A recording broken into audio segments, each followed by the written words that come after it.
Sarbanes Oxley Act 2002.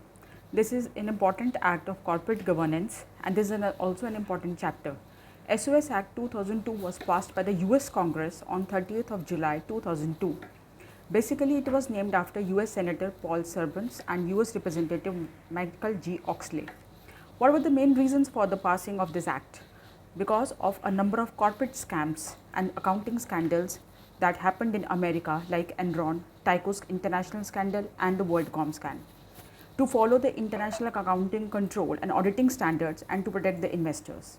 To enhance the corporate internal account auditing and also financial reporting mechanisms so that we can detect the fraud.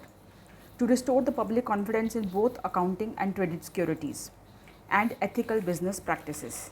So these were the main reasons for the formation of this act, to improve the corporate financial reporting, internal control, and to strengthen the audit committees. Now, what is Sarbanes Oxley Act? I will tell you in detail that it contains 11 titles, and this basically act was passed in America, US. So, first title is the Public Company Accounting Oversight Board. This was a very important board which was passed there so that those frauds or to assess the reasons what was necessary to follow this act.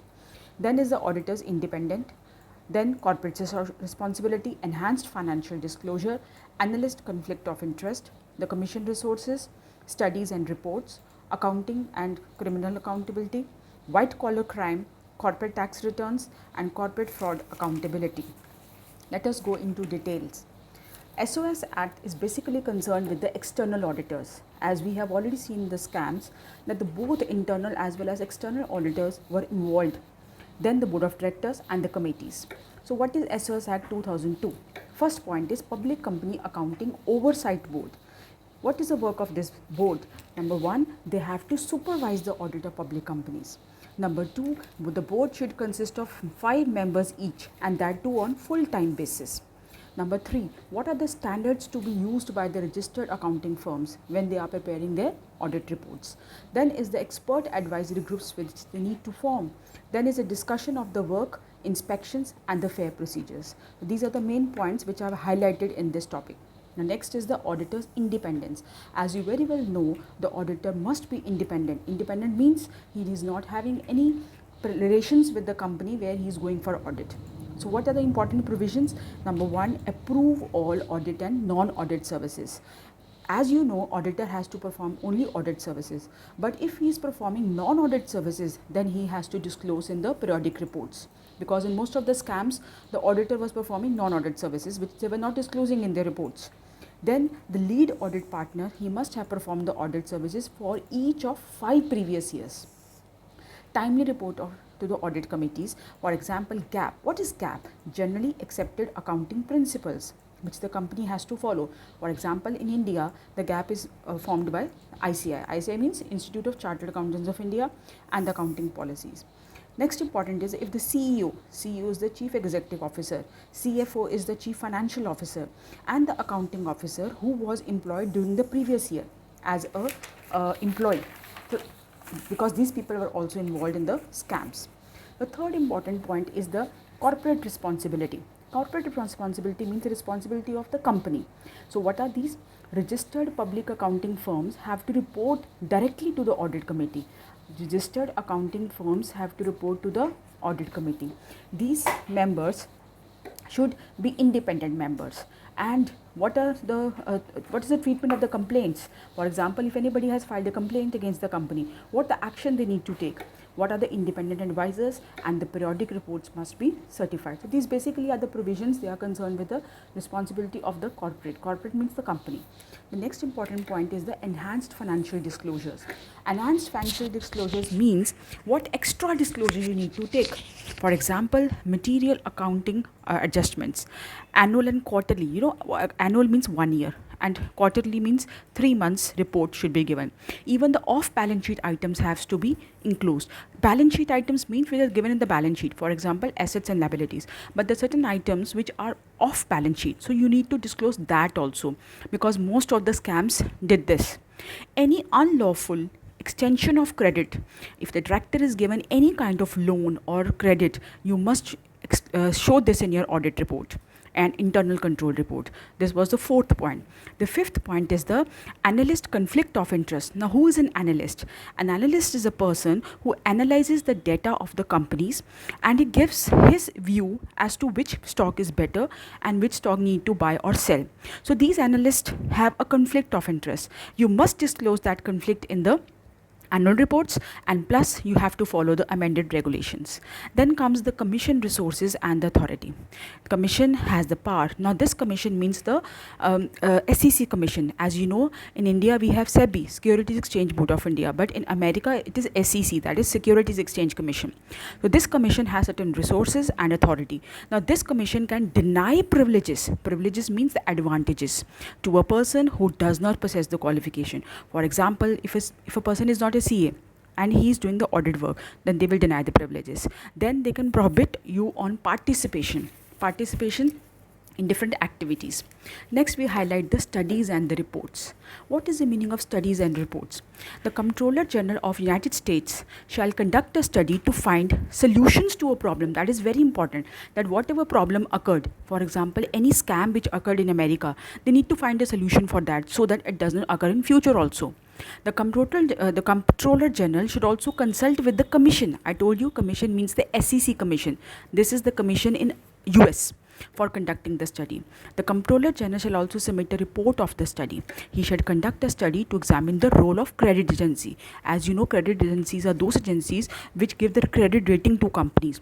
For example, it can be A, it can be A++, it can be B. The Comptroller General shall also conduct a study whether whatever investment the company is making, are they not manipulating their earnings. Manipulating means they are showing overstated profits. Actual profit is say 5 rupees, but they are showing 500 rupees profit. That is manipulation of earnings, mean the profit. Next important point, seventh, is corporate and criminal fraud accountability. So that means, now there are two types of the liabilities. We have civil and criminal. Criminal means when somebody commits a murder. So if any person conceals or destroys or alters the record for investigation, he shall be punished with imprisonment for 20 years. It is just equivalent to the criminal fraud. And if you are protecting any employee who wanted to provide evidence, suppose somebody wants to give the information, but you are hiding that information because that may be leaked. Like whistleblowers. Whistleblowers are those in the companies who want to give the information that is very crucial for the company. But if you are protecting that, then again you will be imprisoned. Then is a white collar employee. Now first of all, you must know what is white and blue collar. White collar collars are those employees who are working in the offices, for example the manager at the higher level, whereas blue collar are those who are working at the lower level, that is the worker. Now what is a white collar's crime penalty? Obviously it is enhanced means it is increased. So the US government said we have to review and amend the financial guidelines by United States Sentencing Commission. Each person's report shall be accompanied by a written statement. Each person that must give a written statement. Who will give this written statement? CEO, CFO or the official. Suppose this is a report. Okay, this is the audit report. Now earlier the audit report was not certified by CEO or CFO, but now they have to give their signature. The CEO has to give a signature, or the CFO or the officer, they have to certify. Certify means you have to authentify that the information is true. And this was the basic reason that the frauds occurred, like your WorldCom and Enron scam. Next is the corporate tax returns. These are those income tax returns which are filed by the companies. And these returns also need to be signed by the CEO of the corporation. CEO means the chief executive of the organization. And last is corporate fraud accountability. What is corporate fraud? What is the meaning of accountability? Accountability means the person will be accountable. He will have to give the answer. Now, who will give the answer if there is a fraud? The CEO, the director, the top persons who are there involved in that scam. Now, in this case, we have two things. US Sentencing Commission shall review the guidelines. They have to review the guidelines which are regarding the fraud. They will review that. And any person who corruptly obstructs any official proceedings shall be imprisoned for 20 years. If any person is found, he is involved in corruption, or he has misled the information, or he sometimes, the whistleblower is murdered. There are different number of mafias, and the company used to murder those whistleblowers. Whistleblower is a person who gives the inside information of the company that something is wrong in the company. So the government says that we must have a law to protect those whistleblowers. So these were the important provisions of the SOX Act, which is basically Sarbanes Oxley Act of 2002.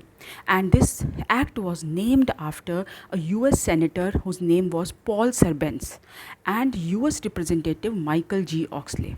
I hope this topic is clear to you, because this is a very important act passed for the US government after three major scams, that was Enron scam, Tyco scam and WorldCom, and these three scams were all in United States. Thank you so much.